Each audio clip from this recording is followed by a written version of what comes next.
What you used to celebrate as a win, it's just a part of your day job, and what you used to, knock over as a challenge is now just part of your day job. Procrastination is worse than failure, but the more you fail at something, it just means you've sort of unearthed something and still moving towards your goals. Take educated leaps of faith, knowing that you'll back each other in. So we're not even at the start line, is the reality. Wow. Yeah. It's incredible.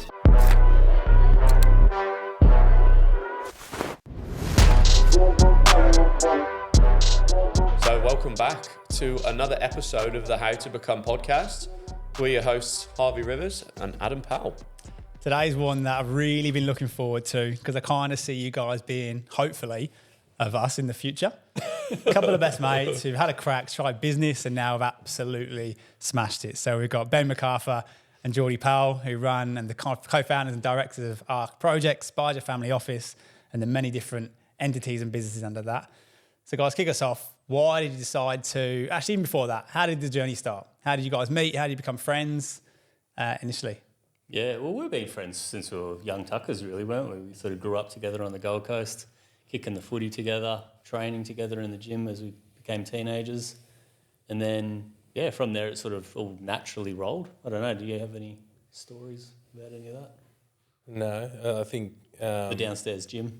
Yeah, my mum was our fitness coach. Oh, shit.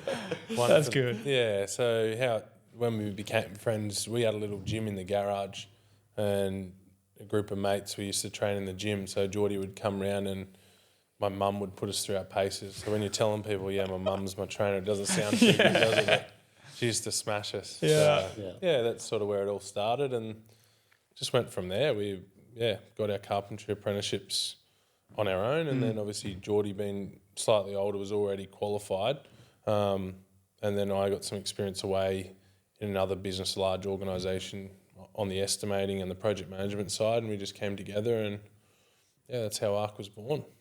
Wow. Yeah, awesome. Yeah. Who was the top performer in the gym before we crack into the good stuff? Geordie straight with his hand up. Have a look. George's got the guns out today as well. Yes. I have to admit, though, that's probably the fittest both of us had ever been. Speak for yourself. I am. No, I always used to look forward to Shoulders Day because it was the only thing I was good at. Yeah. Everything else, hopeless. So, anyway. So where did the business venture start? Did you guys in the gym pumping iron go, hey, why don't we start a building company? Is that how it went?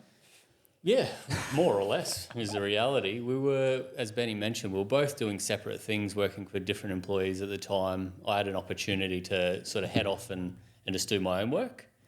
Came across a contract that was available, and Benny and I got chatting one day at the gym and thought, hey, let's hit it together. And the rest is history, as they say. ARC was sort of by chance because Geordie had got that work order that he's talking about from another insurance builder at the time, and couldn't wait to tell me about it at training, and this is what it is, and they'd contacted him through the phone book or through Google. I think it literally was Yellow Pages. Yellow Pages still back then. Yeah. Now we're showing our age. So iPhones came out when I was in grade 12, by the way. I'm not that old. So anyway, we talked about that. That job went really well for Geordie, and then it was like, well, how can we get together and do more of this? And sort of built a little strategy around that.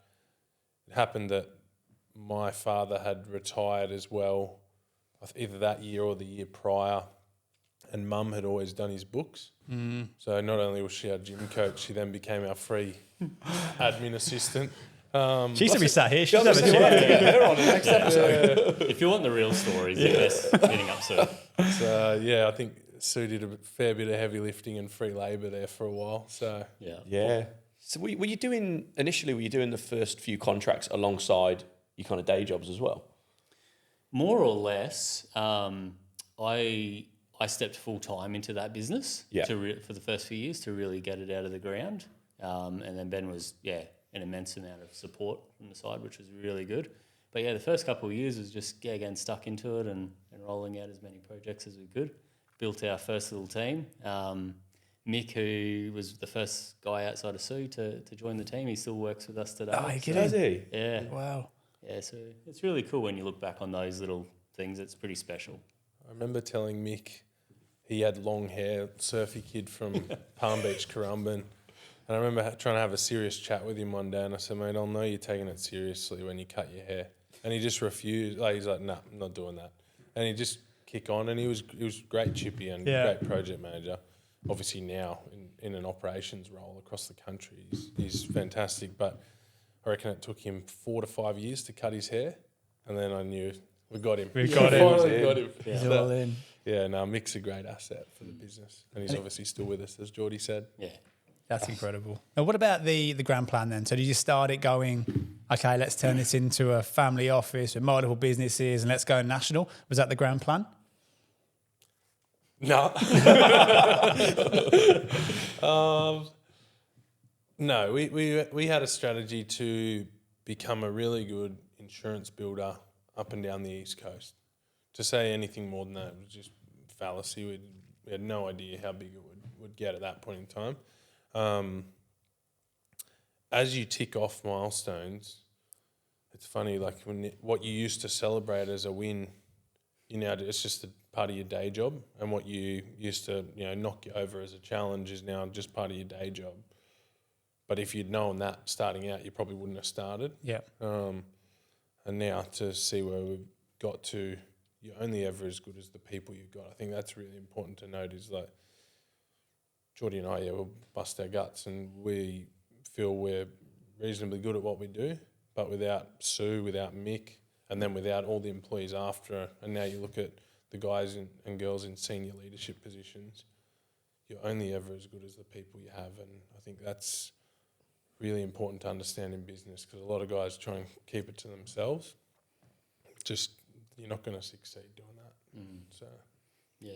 And I think even from early days, the vision was always just to do our best. And it's what we always challenge ourselves on, and probably expect from each other, is just to turn up each day and give it our best. And if we're doing that, then we can't really expect much more.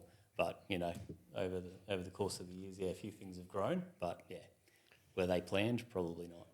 Yeah, that's what we say to each other along the journey. We're like, at the start, we set all these dollar figure targets, and we're like, yeah, that's us, successful happiness. And then you hit them, and you're right, and you're like, oh, okay, what's next? So that's what the chat we've had. We're like, if we just turn up every single day and have an absolute nudge, like that is our fulfillment, and we know that we'll always be moving forward.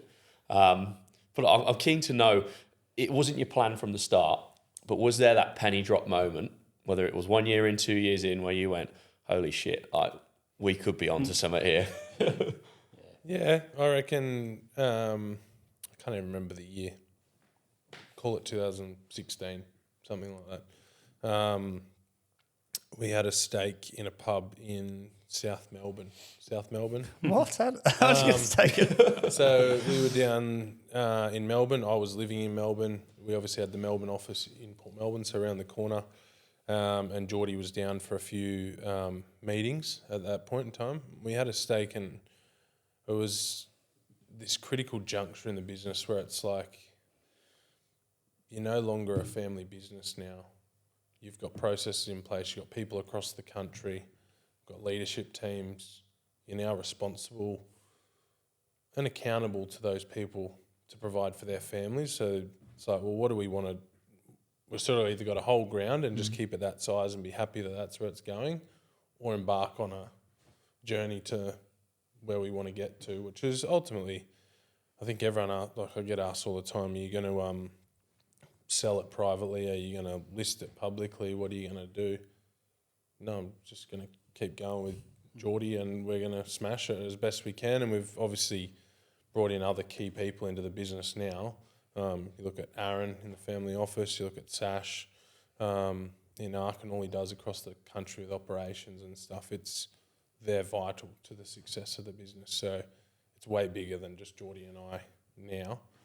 But there's no, is there a dollar figure target or what's the end point? The destination is every day, enjoying it. Work our butts off, but enjoy it. So why not just stay as you were back when you're having that steak in the pub? Why decide to take the more difficult road ahead of growth and new ceilings? Why not just stay as you were? Oh, look, the reality is that's enjoyable. It's something that Ben and I both, find fun. It's, if you sort of stagnate, it becomes pretty dry and stale very quickly.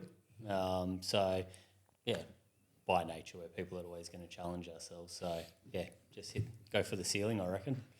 It's the adrenaline pump, isn't it? Yeah. Like, I know, like obviously back when we had our football days and you'd play in front of decent crowds, we don't play anymore. Yeah. But it's just like in business now, like when we take these risks or these growth opportunities, you get that pump back, and I'm like, right, here we go, strap in, mate. We're going for it. Are you saying you played in front of more than 100 people?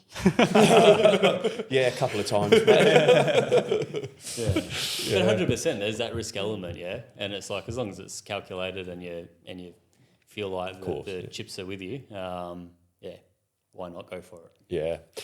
Do you mind sharing the story? I think you shared it to us over brekkie of you obviously don't have to name many names, but your first contract you won. This could be scary. We can cut it out if we need to. Yeah. I think, so at that point, up until that point in time, we'd worked for other insurance brokers, which are now our competitors these days. We looked at it as we want to do things differently. So internally employ rather than just letting contracts to other builders. How could we provide this service to clients if we weren't right across them and we were responsible for the staff on site? So we thought we could be a point of difference. I look back now at that point in time, we submitted an RFP, a request for proposal, got shortlisted. We had an interview, so we suited up. And I remember driving to the interview with Geordie, and we thought we were pretty good. We'd got this far, we'd put together an RFP, but the submission now, looking back on it, man, it was like, are you serious? So I remember going there and they're like, well, do you reckon you could do this for us? I know, like in your RFP document, you've committed to, X amount of claims that you could, but really, if you're going to make a dent, you need to take about double that. Yeah, we can do that. It's like, I'm thinking absolutely no idea how I'll deliver on that, but we'll make it work together, and it's like we'll scramble. And I think that is literally how we built the business in the first few years, is you take educated leaps of faith, knowing that you'll back each other in as best mates and you'll work your butts off, and you got the smarts and the people around you to be able to back that up. And if people live and breathe it, then I think you'll be fine. Why do you think the guys on the panel gave you the opportunity in the first place, knowing that your proposal probably wasn't great? Why do you think they came back with that? Must have been short on options. I'm going to say good salesman. I don't know. Maybe they were having issues at the time with their panel. That was how we got a look in initially. Yeah, they had a little bit of exposure to ARC via a third-party company. So we were a known quantity to them. But yeah, it's a really good question. Yeah, it's two young guys rocking up to a meeting. It's a scary thought. Sounds like us. It's those moments in time, and other guests that we spoke to as well. There always seems to be that moment in time where it could have gone either way, and had it gone the other way to what it did, we might not be sat here now. Yeah. So it's incredible. There's always an element of, I don't want to say luck, but those sliding doors moments. What about the relationship between the two of you? So from starting the business so many years ago, sat here now, how has that developed? What challenges have there been along the way? Have you always been on the same page and seen eye to eye, or has that not been the case? Yeah.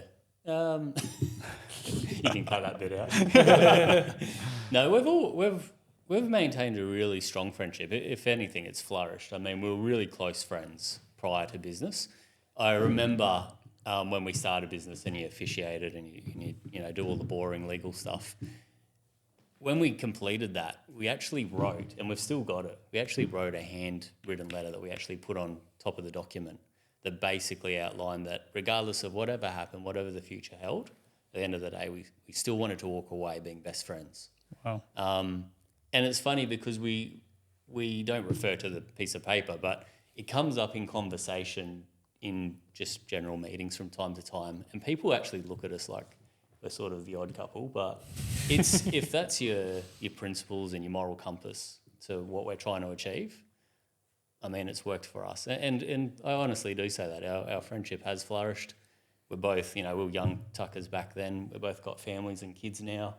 Our wives are close, our kids are close. We do family holidays together, travel halfway across the world together. So, yeah, it's good. It's a good thing. Yeah, I think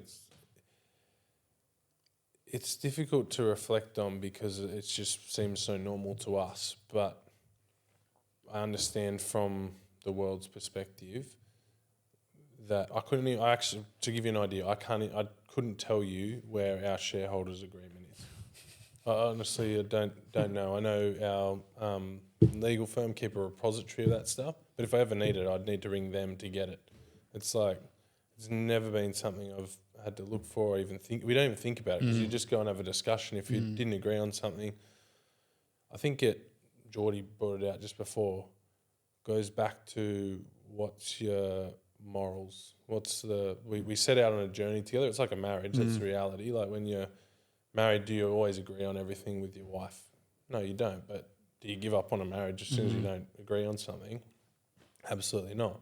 So it's sort of our second marriage. There's times where you go, we always lived by, if we don't agree to it, we both don't agree to it, we don't do it. So if one's yes and one's no, we just don't do it. Unfortunately, we don't go ahead with it. If we're both yes, we go and do it.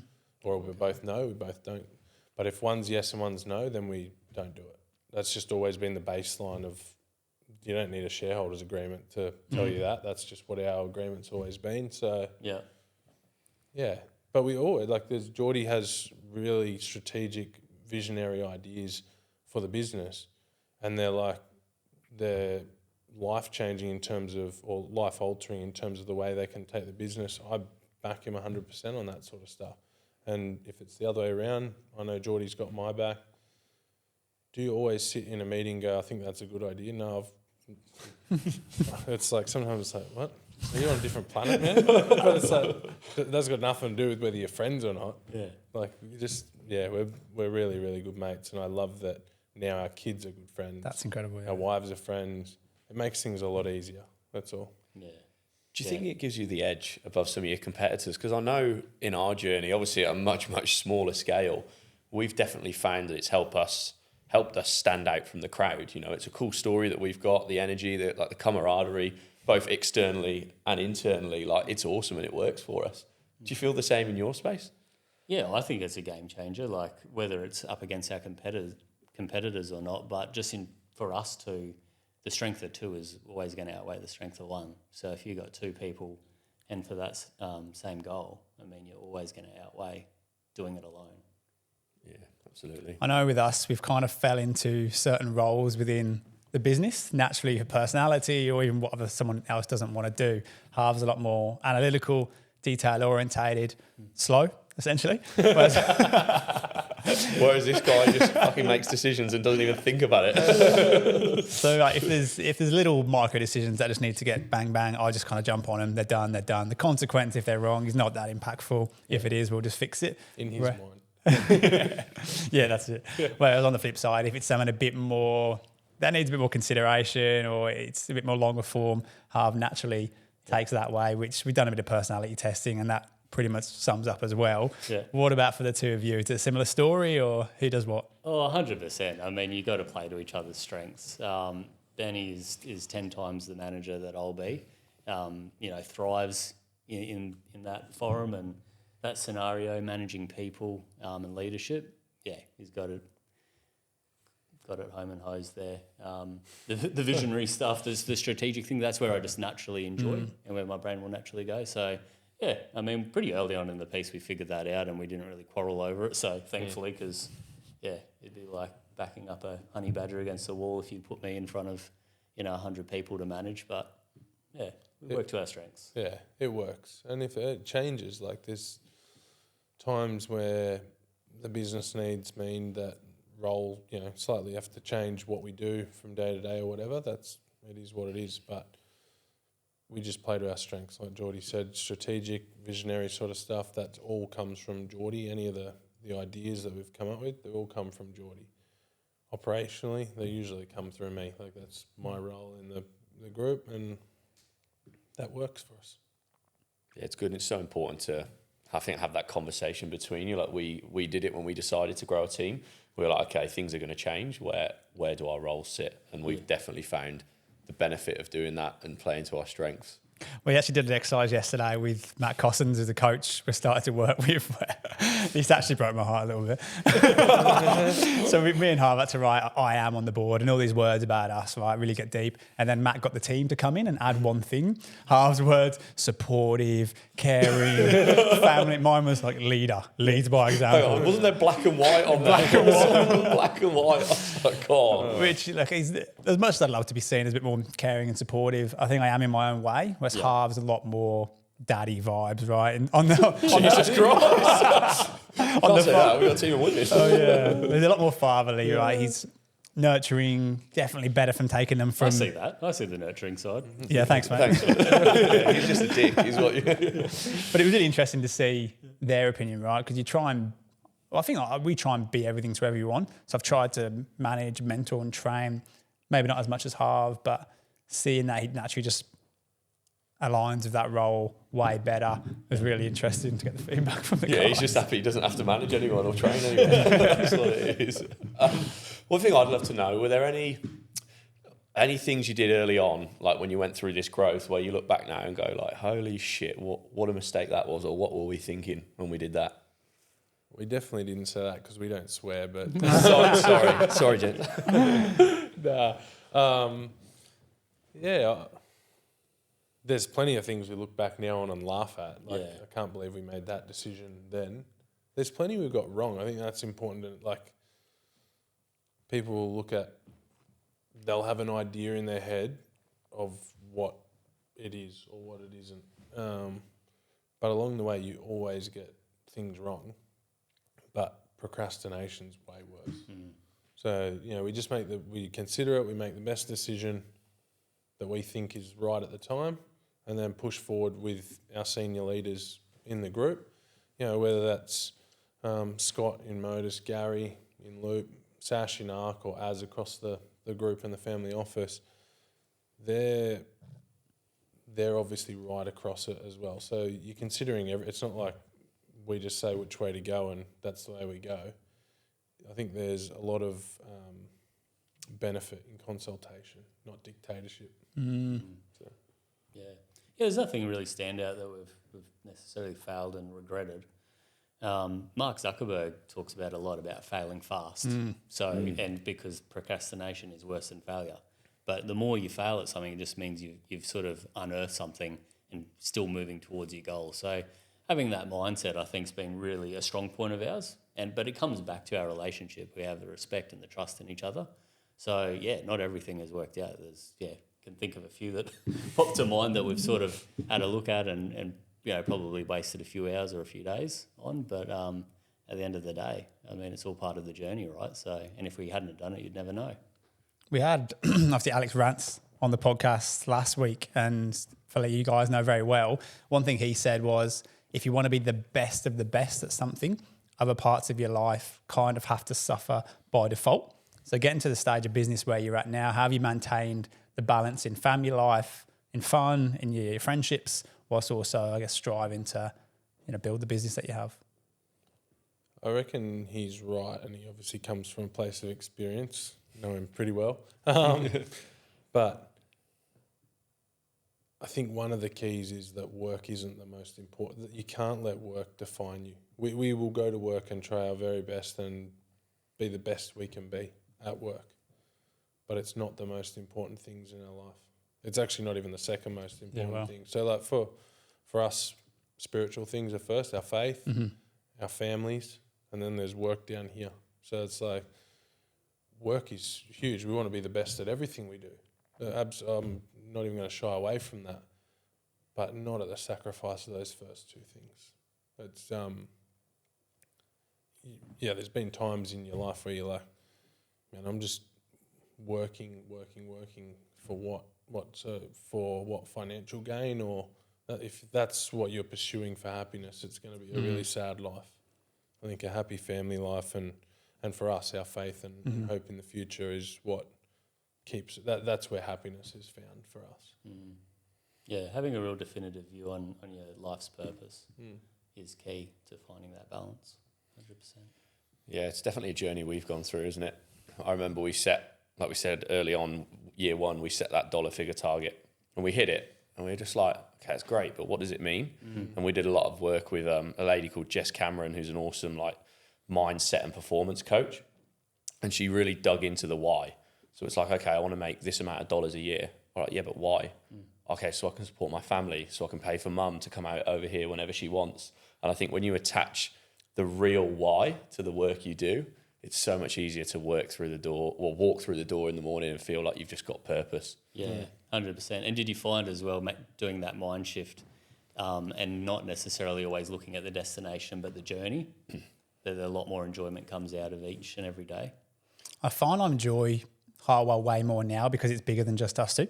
When it was just me and Harvey at the kitchen in my old place or my house, you know, calling candidates, calling clients and getting deals, it was cool, it was fun, but it was quite small. Like now it's such a bigger purpose. Now we've got guys who essentially rely on us to pay their bills, you know. We've got us turn up every day so they can come in an environment where they're comfortable and they want to perform. I enjoy that purpose way more, and I think that's now why we do it rather than the deals and the money, which, you know, comes from hopefully doing a good job by people.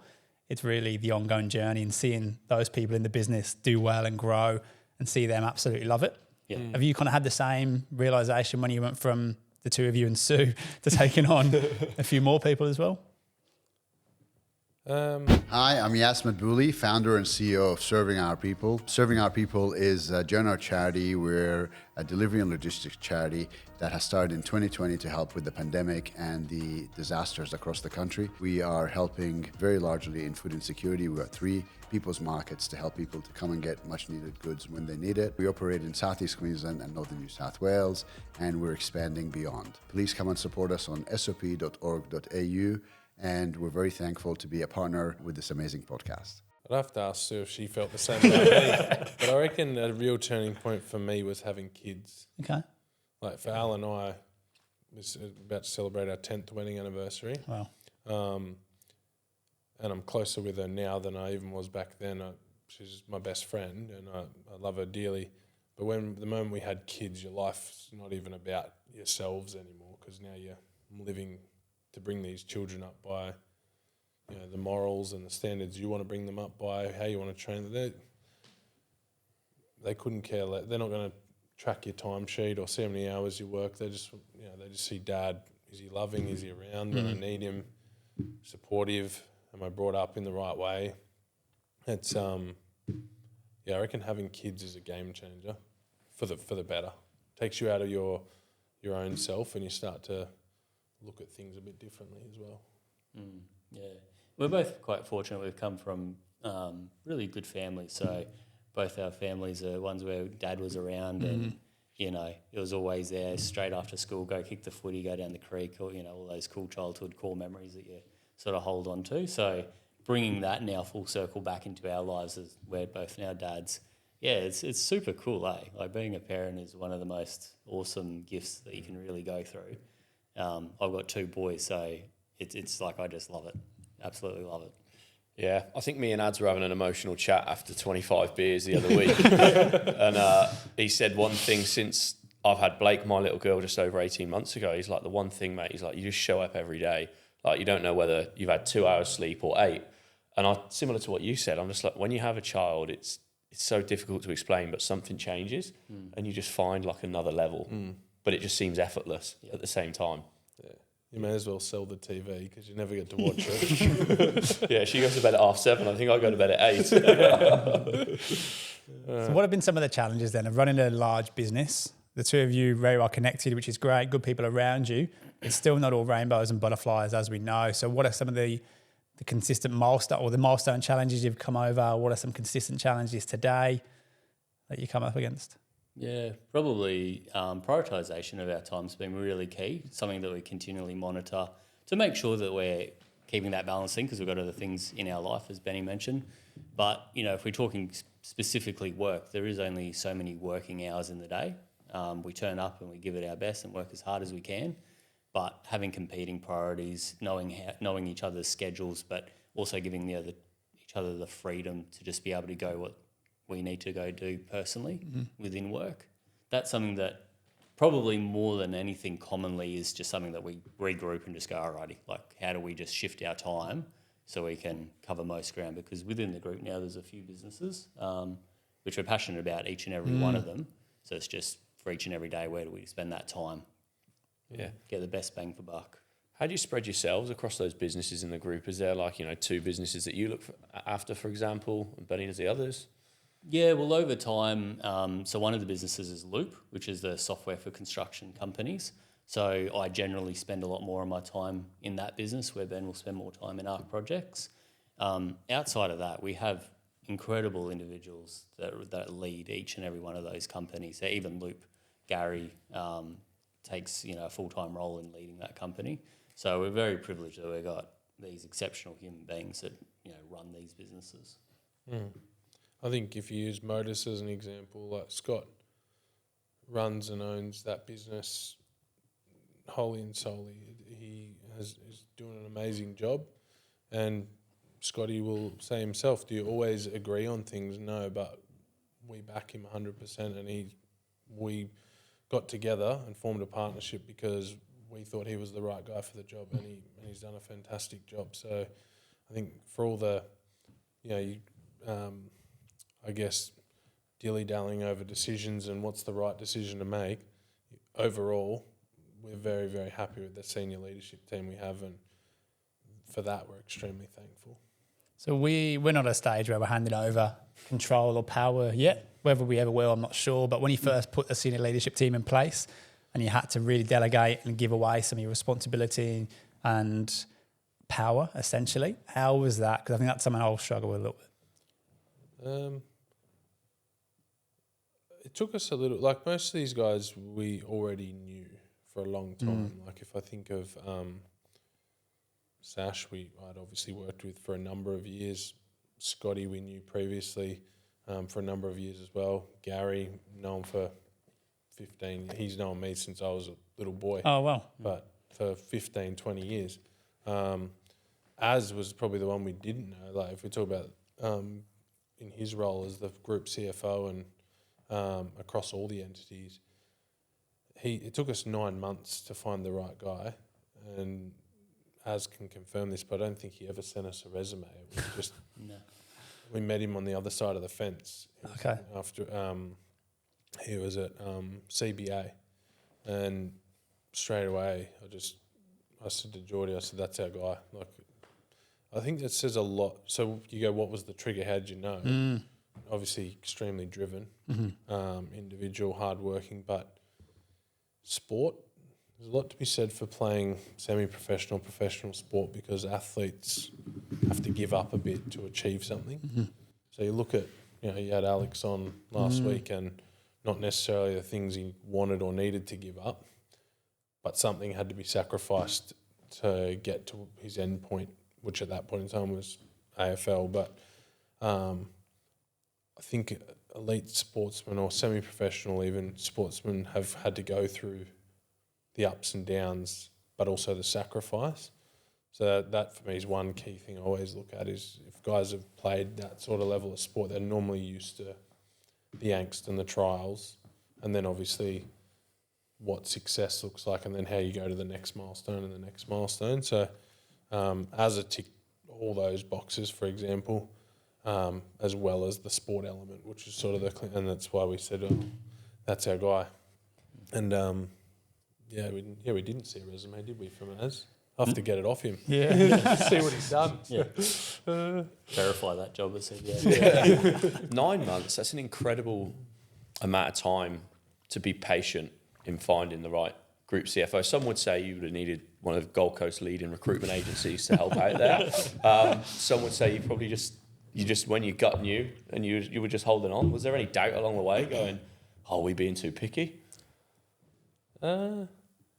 We knew we needed it. Like we catch up every couple of months and just review what our goals are. And I can't remember the time of year we'd discussed that year straight. And the key thing was to go and find someone to fill Az's role, because we felt that was probably the weakness across the group. Now it had grown bigger, and just finding it'd be more damaging if you just rushed it and brought the wrong person in. So.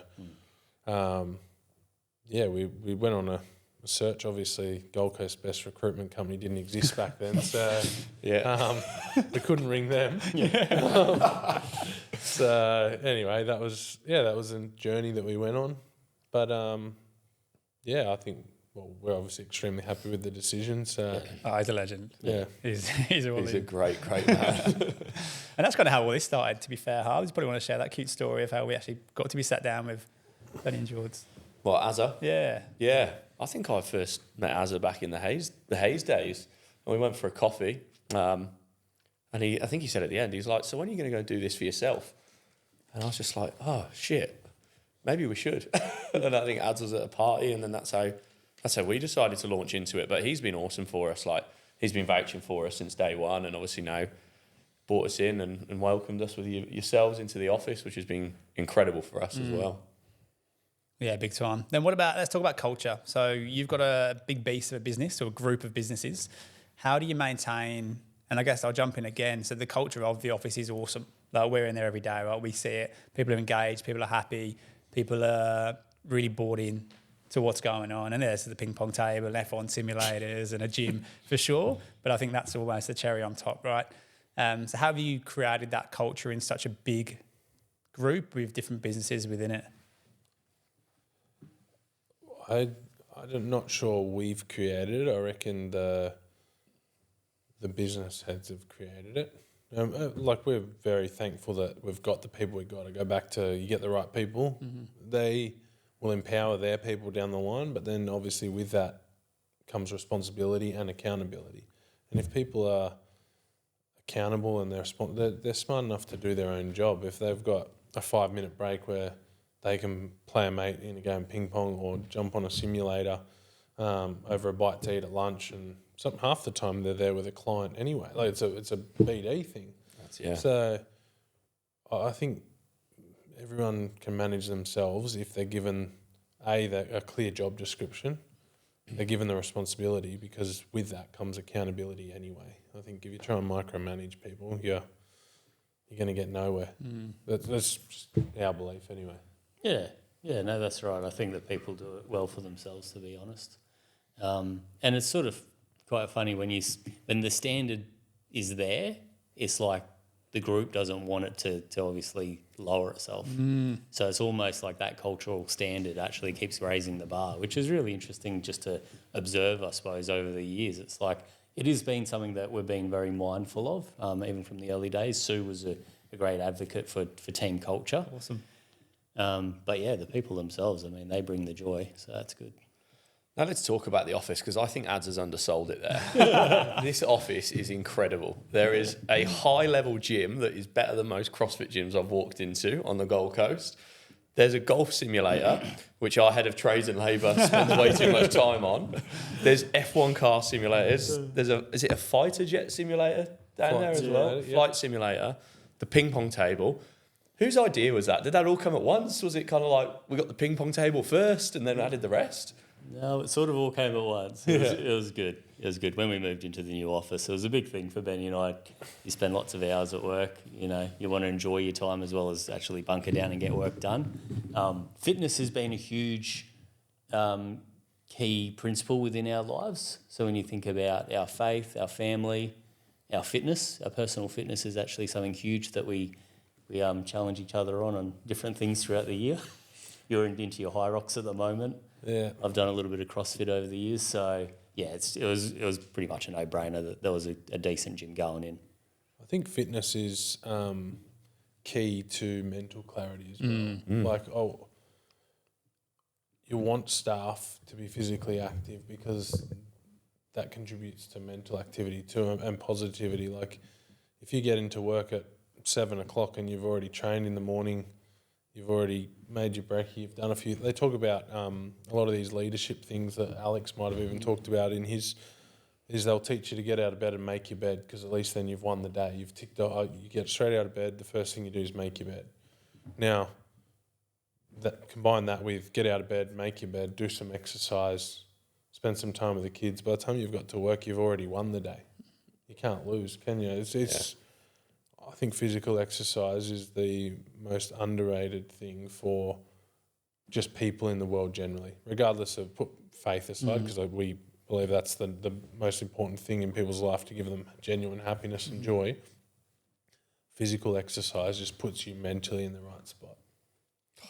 Tough to put that on an application, isn't it? If you're hiring someone, must be, into the gym. But you're right. And I think we're quite lucky that the guys we've got together, although it wasn't something that we said you must be lifting weights in the gym, they're all naturally that way inclined. I think that probably ties into live an active lifestyle.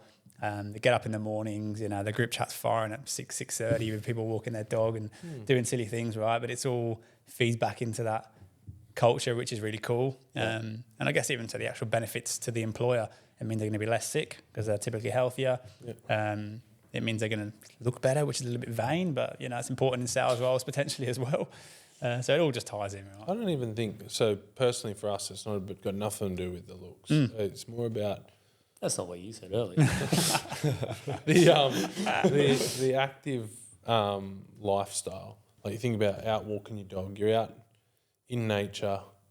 That in itself, like the gratitude piece of I'm alive, I'm breathing, I'm out here with my pet that I love, I'm breathing fresh air, just sets your whole day off in the right tone. I think we're not talking about you have to be running 5Ks every day, but just being physically active, mentally keeps you sharp, I think. Yeah, and it's the chain of events before and after. Like, so I know in the Loop office where Alex hangs out a bit of the week, like midweek, he always does a group training sesh. And the team loves it. So they get 20 of them in the gym on a Wednesday and they just bash it out for an hour and they come out all hot and sweaty. But the lead up to that is that they know it's coming. So they smashing out work to make sure that they can attend the gym sesh. Then afterwards, it's that chain of events. Okay, well, I've looked after my body. Now I'm going to eat better. I'm a bit more clarity of mind. So it's the series of things that happen before and after that, which just has a huge impact on someone's overall well-being. And yeah, why wouldn't you do it? Is a reality. Yeah, I'm probably the biggest advocate ever for that. Like going back 18 months to 2 years, I had some mental health issues myself and completely ripped apart my lifestyle. Stopped going out on the weekends. Yeah. Got up 4 a.m. every morning in the gym at 4:30 a.m. and it literally changed my life, like transformed my life, even to the point where you walk into the office and that phone call you were dreading making or something goes wrong, after you've been crippled under a 100 kg barbell at 4:45 in the morning, those problems aren't problems anymore. And it just sets your day up so well, doesn't it? Like, you've seen it come in like unbearable at times, probably. I think even building trust in yourself as well. I think knowing that my schedule was Monday to Thursday, fit stop, Friday off, Saturday. That's what I do. And then even days I don't want to do it, you commit, you do it, you turn up, and it just builds those trust credits within yourself and you start to believe your word a bit more, which is super powerful in fitness and in business as well. What about for the two of you in terms of that journey of sticking to each other and not letting each other down? Because I know with me and Harves, that's half of my motivation sometimes. I don't want to walk into the office and not give my best self because I'm letting him down. Have you had a similar... Yeah, like that's something that we probably is always at the forefront of mind. Is it's not it's not just my business, it's our business, and it's what I get done for the day is for the benefit of both of us, and vice versa. So, I think we wouldn't be giving the credit due to each other if we didn't actually just turn up and give our best. But giving your best is also looking after yourself. So that's like, throughout the years, we've always sort of challenged ourselves with different things outside of work, whether it's different races and obstacle courses. A couple of years ago, ice bathing become pretty popular, and it's a bit like once you've done 100 kg bench press, it's like what else can you benching 100 kg? I said you. Yeah, I'm still on the trainer plates. But it's true, right? You jump and do a 2-degree cold plunge at 4:30 in the morning. There's not much else that's going to ruin your day. That's pretty much the hardest thing your day's going to face. Yeah, I think where I went wrong is I got my wife into it, so now I get held accountable. I have to get in the ice bath because she's doing it, and if I don't get in, it's like you're a bit of a wuss. Yeah, 100%. That's it. The growth of you two gents, individually and together in the business sense, because obviously you were at Chippies, qualified Chippies, and then you went into the estimating space. Hold on, just to clarify. I'm probably the worst chippy that's ever been. So, yes, I'm a signed-off qualified chippy. Ask anyone, including Geordie. I reckon my brother will give you a good one. He's Yeah, you see me try to stand a few walls and yeah, it's not too pretty. Do you remember that time in Melbourne? No, we don't need that. All I can say is it involved an IKEA table and chairs. One of the directors of ARC needed a hand putting it together. I'm better at business than I am at carpentry. Let's just leave it at that. And that's why you hire the right people to do the carpentry. No, but what I was keen to learn is I know we've, quite honest with ourselves, we're good recruiters but had no business experience. So we've invested a lot in mentors, training. Is that something you guys have done or it's just happened naturally over time? I think with each other it's a bit different because you have two of you as opposed to being one out, so you're always able to lean on each other. But yeah, we've been very fortunate to have some great mentors over the time that have been in within the family, outside the family, in business. It's I think it's critical to obviously achieving success because they've walked the path before. So I look at people that we've come across in business that always say to people that have over time, like I look at ARC, some of the young guys that have come through the ranks at ARC, and they go, "Oh, mate, they come in all sheepish. Oh, I really want to leave because I want to start my own business. I think I'm going to be upset." I'm actually pumped for them. It would leave a hole for potentially ARC, so we just work through how that transition plan works. But we had to do that at some point, so I don't begrudge anyone else giving it a go. I think you see the ones that give it a crack, and not all will succeed. Like we know, it's probably not even 20% that really make it, but to give it a go. If they don't give it a go, they're only going to regret it. That's what I tell them. Is just consider it, plan it out properly so that you're the best chance of achieving success. We'll always be here if you want to ring us. We've had people leave and then they go and try it on their own for a couple of years and then come back. Yeah, and they were great employees, but as business owners, they've struggled. And then they come back and they're still great employees and they're awesome. So they just fold back in. But yeah, we've been extremely blessed to have good mentors at different points in the business that can help you go to the next level. And then if you don't know them, talk to your contacts because they'll probably know someone that can help you go to the next level again. Do you handpick those mentors, or is it something where you just naturally through business become connected and then pulled on their knowledge? Yeah, I think it's just organically happened over time, whether it's through business or family, friends or whatever. But I think there's acknowledging that you can get so much value, like incredible value, just over having a coffee with someone and asking a few, questions. The value you could get out of that is like you could read a lifetime of books to try to even get close to that sort of value. So we've been, as Benny said, we're very fortunate. We've had these people in our lives. Certainly hasn't been a planned or someone that we've targeted, just good people that we've done business with or, had to do work with over time. So what does the future look like for the two of you, for the group? Are we now going, okay, we've done all right, we'll put the foot off the gas for a bit and enjoy it, or are we still charging through? No. You should have seen their faces when he said that. That's a silly question. I just want to be the best at everything we do. And I know Geordie shares the same vision. It's something that we're aligned with. Obviously, it's got to stay in the order of priorities of our lives, but we have no intention of selling ARC projects. We have no intention of getting rid of one of the businesses. What we would like to do is keep achieving things along the way and working our butts off during work hours to achieve that. And if we need to bring more people in to help us to go to that next level, then that's the plan. Other businesses, if I look at ARC's competitors, have chosen to walk a different path, I guess, or decided to walk a different path, I should say. Our path is privately owned at the moment, and we're happy with that. And obviously, we've got, if we just use ARC, we've got Sash and Az involved in those businesses, and then you got Modus, you got Scotty, and then Loop. Obviously, we've got the shareholders. As well. So we've got partners in these businesses, but we're not even getting started in this system. Whatever this system goes on, we just want to keep being the best at what we can achieve. Yeah, I echo the same thoughts. I mean, we're not even at the start line, is the reality. Wow. Yeah. It's incredible to hear. That's mind-blowing. We've got great business heads who are equally as passionate about their respective businesses as we are. There's a lot of opportunity out there. I feel like it's an incredible time, particularly in Australia and New Zealand, for business. I mean, as a growing country. So, yeah, I think this is a great time to be alive and to be doing business and to explore different opportunities within our core. I mean, most of the things we do centre around construction in one way or another, because we know it. But yeah, there's some incredible things we're looking forward to. And while we can, we'll just keep hustling. Yeah. Keep keeping on. Keep hustling. That's going to be slogan. One of the most, I think, with you, gents, and your journey, like, you're so successful, but how true you are to those priorities of your family, your faith, and then business.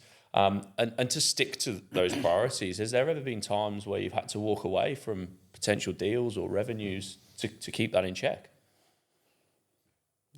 Yeah, there always is the reality. I actually don't know where we would be if we didn't have our faith. Like that is the ultimate rudder that drives the decisions you make in life, and then the family that shares that faith with us. If you look at our wives and our kids, and our wider family and our community, that's the rudder, that's the anchor to everything. So all the decisions that we make come on the back of those pillars. So any work decision we make always has to be made with those in mind. So yeah, there's certainly been things that we've had to forgo that either compromise those principles or would take away too much from family time because they involve constant international travel, for instance. How would that work? It wouldn't. So, of course there's those tests that come up, but yeah, as long as you stay true to what your priorities are, then I think it's fine. Doesn't mean they don't get tested, that's for sure. The wives are normally the first ones to tell us that we're out of balance. But yeah, again, very fortunate we've got beautiful wives, very supportive. But they'll give us honest feedback when needed. You need that though. Like, honestly, you need that, it. because it's impossible to keep all the plates spinning equally. And there are times where I feel myself getting sucked into obsessing with the business, and I get home and Britt's there like, nah, come on, and you do need it to pull you back out. I think it's hard, and we're definitely in the thick of it now of balancing it.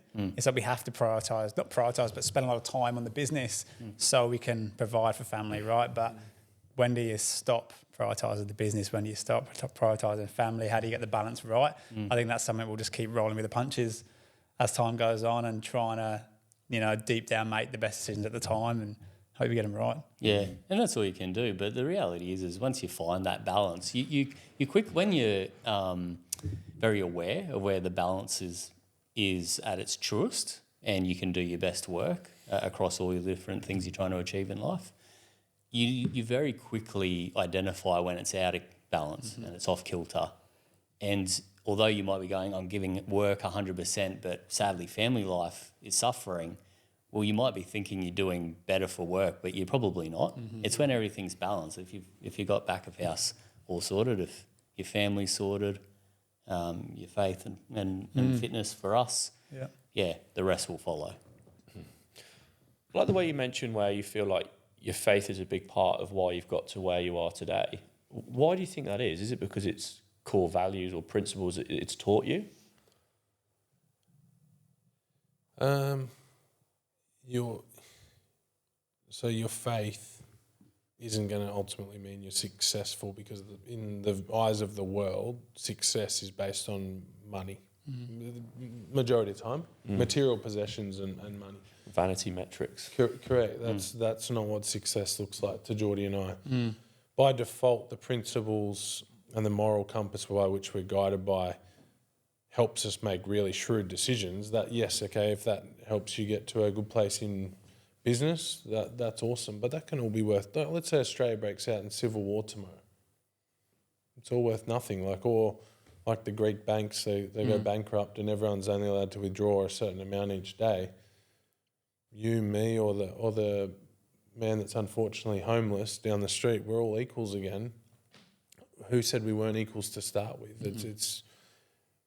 It's a sad society that's obviously built on greed, and we as humans have obviously made a mess of that. But it's I think faith doesn't make you rich, if that's what that ain't going to make you money. But it gives us happiness and joy and helps us make shrewd decisions, which lead over to your business life. You make shrewd decisions in business. You're always honest in your business dealings, which then lead to people trusting you. I think it helps a lot, but it's got nothing to do with whether you make money or don't make money.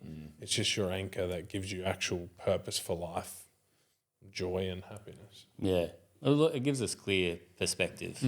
So when you got that clear outlook, clear perspective, the decisions that the thousands of decisions you make each day, majority of them are very easy to make, because if they're not aligned with perspective and outlook, then the decision making is quite easy.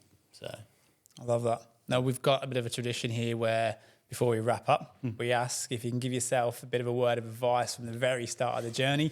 After all the learnings and experience you've got now, what would you tell the younger Ben McArthur, the younger Geordie Powell, to make their life a little bit easier or a little bit better, in quotation marks? good question. Listen to your wife. Heard it here first. Well, they're a voice of reason because they're not emotionally attached in the business every day. They're also your best friend and the mother of your kids. They're a good voice of reason to listen to. They share our values and our morals.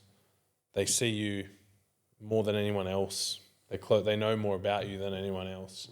So actually, the more you can consult with them, a friendship is two ways, obviously, but I would say listen to your wife, because usually they're right, because it's an unemotional decision. There's no emotion attached to the advice they're giving you.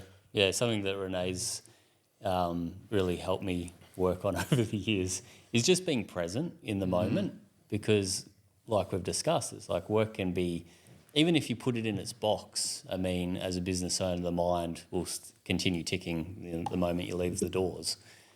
But when you're at home with your wife, on date night, it could be something menial, having your morning coffee together, playing with the kids, really being present in those moments, because those moments you'll never get back. But to our partners and our children, like that means the world, because they're the few hours of the day that they may get to see us. So not only just recognising that we've got to turn up to work and be our best, but turning up to our families and being our best. So powerful, isn't it? It's incredible, isn't it? Yeah, it's just kind of got me thinking back to our chat yesterday with Matt Cossins, who's someone we're doing work with, and he's massive on that family side of things. And he says he has a saying, every time he gets home, sits in the car before he walks through that door, he says, they deserve my best. Yeah. And that's what builds his foundation. And I think there's a lot to take from that. Yeah. That's really cool. Guys, we were pumped for this episode and did not disappoint. It did not. Like I said at the start, we definitely see you guys as idols and mentors in terms of the way you've gone from where you were to where you are now, and probably the way you've done it as well. I don't know if you guys realise this, but the way you walk around the office, you're always calm, you're always collected, you've always got time for everyone to speak to them, be genuinely interested and engaged. And if we didn't know who was who, we wouldn't pick you as the bosses, if you like. And I think that is a compliment. That's a good thing. That is a compliment. Yeah. You're not running around shouting and screaming at people. You're not carrying the weight of the world on your shoulders. It seems like as much as I'm sure there is a lot going on in life, you don't really show it on the external, and you really maintain a good balance, which is a massive skill in itself. Yeah. Cool. Thanks, Thank man. you. Really appreciate you guys having us on. No, it was awesome. Give me